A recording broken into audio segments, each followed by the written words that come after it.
Louisa commence à écrire. Un grand sacrifice m'est imposé par la sainte obéissance. Je dois écrire ce qui s'est passé entre moi et mon Jésus bien-aimé. Pendant une période de plus de 16 ans, je me sens écrasé par la tâche. Néanmoins, quoique confuse, je veux m'appliquer de mon mieux. Je crois en Jésus, mon époux bien-aimé, qui pourra me rendre la tâche tolérable. Ainsi, je pourrai la remplir pour la plus grande gloire de Dieu et pour l'amour que je nourris pour la noble vertu d'obéissance. Je commence donc, ô Jésus, en vous, avec vous et pour vous. Je n'ai pas confiance en moi, mais j'ai foi en vous. Sans vous, je ne peux rien faire. Puisse être écrit, du commencement à la fin, être fait pour votre plus grande gloire, pour la croissance de mon amour envers vous et pour ma plus grande confusion.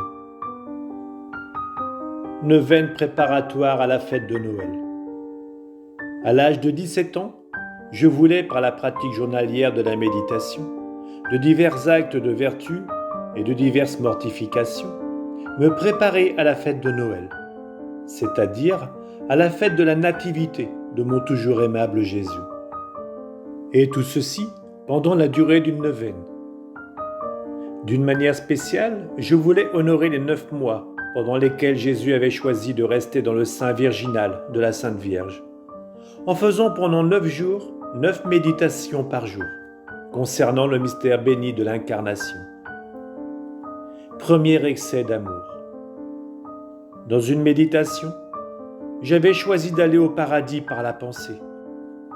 Je m'imaginais la très sainte Trinité dans un concile décisif, planifiant de racheter la race humaine tombée dans la plus sordide misère, de laquelle, sans l'action divine, elle ne serait jamais capable de se relever pour parvenir à une vie nouvelle d'absolue liberté. J'ai ensuite vu le Père prenant la décision d'envoyer son Fils unique sur la terre. Celui-ci acquiesçant au désir du Père, et le Saint-Esprit accordant son plein accord, le tout pour le salut des hommes. Tout mon être s'émerveillait d'un si grand mystère, d'amour réciproque entre les personnes divines, un amour formidable, liant entre elles les personnes divines et s'irradiant sur les hommes. Je considérais ensuite l'ingratitude de ceux-ci, rendant inopérant un si grand amour. Je serais resté dans cet état toute la journée, plutôt que pendant juste 1 heure, si Jésus ne m'avait pas fait entendre une voix intérieure me disant « C'est assez pour le moment, viens avec moi, et tu verras d'autres et plus grands excès de mon amour envers toi. » Deuxième excès d'amour.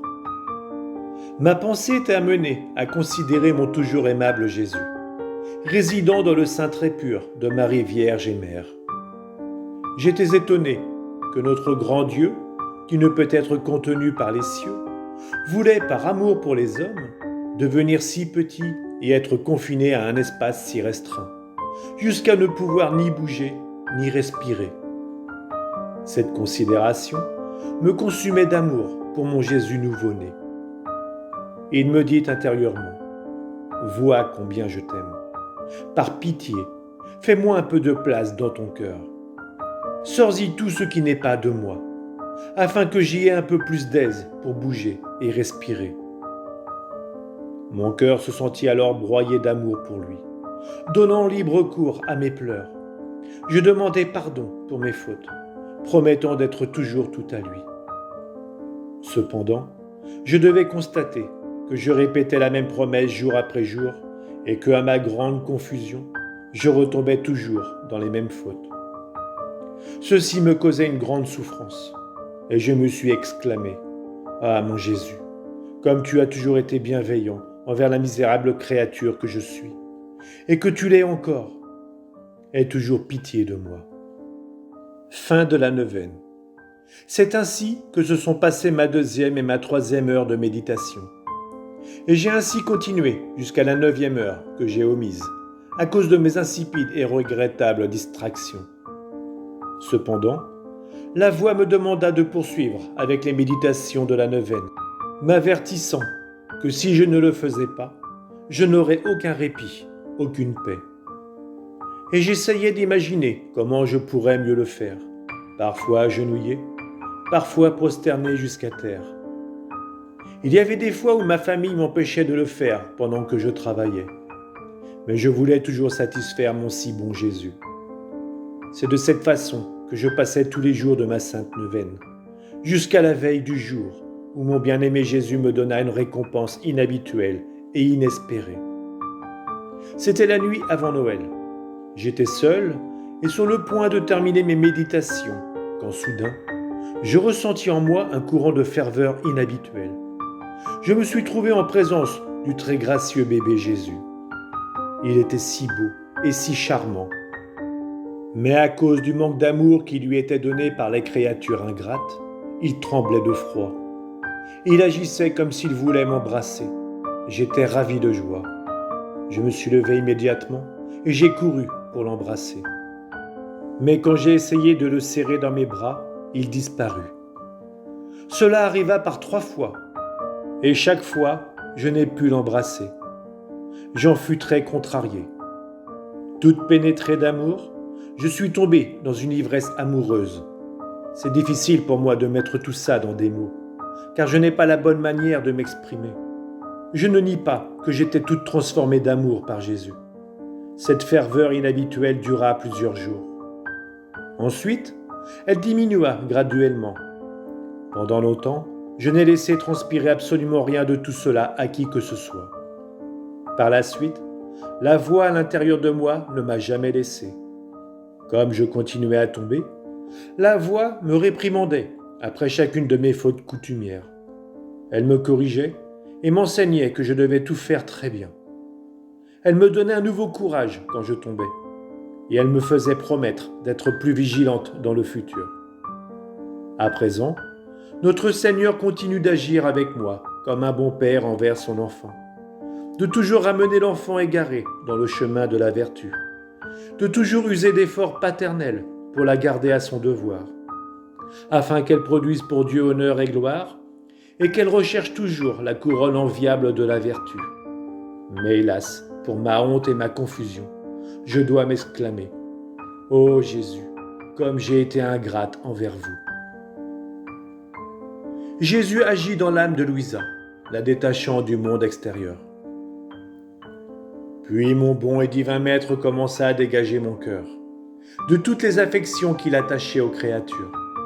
Il vint à moi et, comme à l'accoutumée, me dit par une voix intérieure « Je suis ton tout. Je mérite d'être aimé de toi d'un amour égal à celui que j'ai pour toi. Si tu ne laisses pas le petit monde de tes pensées, de tes affections et de tes sentiments pour les créatures, je ne pourrai pas entrer complètement en ton cœur et en prendre possession d'une façon permanente. Le constant murmure de tes pensées t'empêche d'entendre clairement ma voix, ce qui m'empêche de déverser en toi mes grâces et de te faire tomber complètement en amour avec moi. Je suis un époux très jaloux.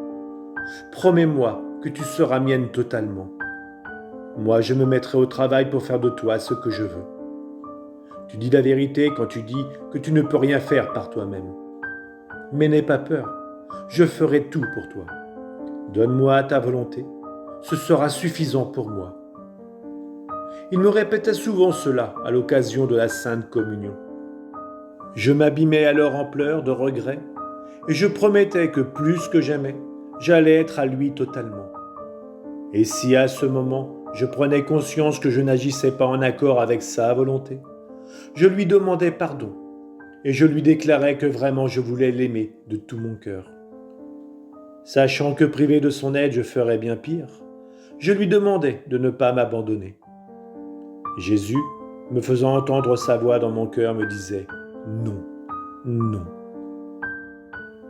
Je serai avec toi, partout où tu iras pour observer toutes tes actions et diriger et unifier tous les mouvements et les désirs de ton cœur. » Je pensais à lui constamment. Quand il m'arrivait de me laisser distraire par des conversations avec ma famille ou des paroles sans importance ou non nécessaires, j'entendais rapidement sa voix me dire « Ces conversations ne me plaisent pas. Elles remplissent ta pensée avec des choses qui ne m'intéressent pas. Elles entourent ton cœur de sentiments nuisibles, qui rendent inefficaces les grâces dont je t'inonde, toi si faible et sans vie. Oh, essaie de m'imiter, comme quand j'étais dans la maison de Nazareth. Ma pensée était occupée seulement par ce qui concernait la gloire de mon Père et le salut des âmes. Ma bouche s'ouvrait seulement pour dire des choses saintes et pour persuader d'autres personnes de réparer pour les offenses commises contre mon Père. Ainsi, les cœurs brisés par le chagrin étaient attirés, adoucis par la grâce. Ils étaient amenés à mon amour. Devrais-je te parler des conférences spirituelles que j'avais avec ma mère et mon père putatif ? Tout ce qui était dit rappelait Dieu. Tout ce qui était fait était pour Dieu et se rapportait à lui. Ne peux-tu pas en faire autant ? Ainsi, je devenais muette intérieurement et toute confuse. Je désirais être seule dans la mesure du possible. Je confessais à Jésus mes faiblesses. Je demandais son aide et ses grâces pour être ponctuelle à exécuter ce qu'il me demandait. Je confessais aussi que par moi-même, je ne pouvais rien faire, si ce n'est le mal. Et malheur à moi, quand ma pensée ou mon cœur occasionnellement se détournait de Jésus et s'intéressait à des personnes que j'aimais. Vivement et brusquement, sa voix revenait alors et disait sur un ton sec : « Est-ce ceci ta manière de m'aimer ? Qui t'a aimé autant que moi ? Sache que, si tu n'arrêtes pas, je me retirerai et te laisserai seul, à tes propres moyens. » À la suite de tels et si nombreux reproches, je sentais mon cœur se briser. Je ne pouvais que pleurer abondamment et implorer son pardon. Un matin, après avoir reçu la Sainte Communion, il me donna une claire vision du grand amour qu'il avait pour moi, ainsi qu'une vision de l'amour inconstant et volage que les créatures ont pour lui.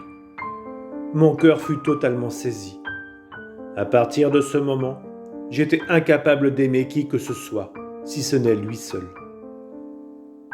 Il m'enseignait aussi comment aimer les créatures sans me séparer de lui, en voyant chaque personne comme une image de Dieu. Par exemple, si quelque bonne chose venait à moi, je devrais reconnaître que lui, le moteur premier, est l'auteur de ce bien et qu'il se sert de créatures pour me prodiguer son amour. Si d'autre part il m'arrivait d'être affecté par quelque mal, je devrais penser que Dieu le permettait pour mon bien spirituel ou corporel. Ainsi, mon cœur se sentirait attiré vers Dieu et attaché à lui. En voyant Dieu dans les créatures, mon estime pour celles-ci en serait rehaussée. Si elles me contrariaient, je me sentirais obligé de les aimer à travers Dieu et de croire qu'elles m'apportent des mérites pour mon âme. Si les créatures m'approchaient avec des louanges et des applaudissements, je les recevrais avec dédain et me dirais : aujourd'hui elles m'aiment, demain elles pourraient me haïr. Les créatures sont volages. Ainsi mon cœur acquit une liberté que je ne peux exprimer par des mots. Jésus continue son travail dans l'âme de Louisa, la dégageant d'elle-même et purifiant son cœur. Après que mon divin précepteur m'eut coupé du monde extérieur, m'ayant séparé des créatures et libéré des pensées et des affections pour elles, il commença à purifier l'intérieur de mon cœur. Sa douce voix résonnait souvent à mes oreilles en disant : « Maintenant que nous sommes seuls, il n'y a rien pour nous déranger. N'es-tu pas plus contente maintenant qu'au temps où tu cherchais à plaire à ceux qui vivaient autour de toi ? Ne vois-tu pas qu'il est plus facile de plaire à moi seul plutôt que de plaire à plusieurs ? En retour, nous agirons comme si toi et moi nous étions seuls dans le monde. Promets-moi de m'être fidèle, et je verserai en toi des grâces qui t'émerveilleront. J'ai de grands desseins sur toi, que je pourrai réaliser seulement si tu corresponds à ce que je te demande, et si tu te conformes à ma volonté. Je me réjouirai en faisant de toi une image parfaite de moi. Tu m'imiteras en tout ce que j'ai fait dans mon humanité, de ma naissance à ma mort. N'aie aucun doute de la réussite, parce que je t'enseignerai peu à peu comment faire. Au jour le jour, spécialement après la Sainte Communion, il me parlait de ce dont je devais me préoccuper, sans dépasser le seuil de la fatigue afin de faire mieux fructifier les grâces qui m'étaient accordées.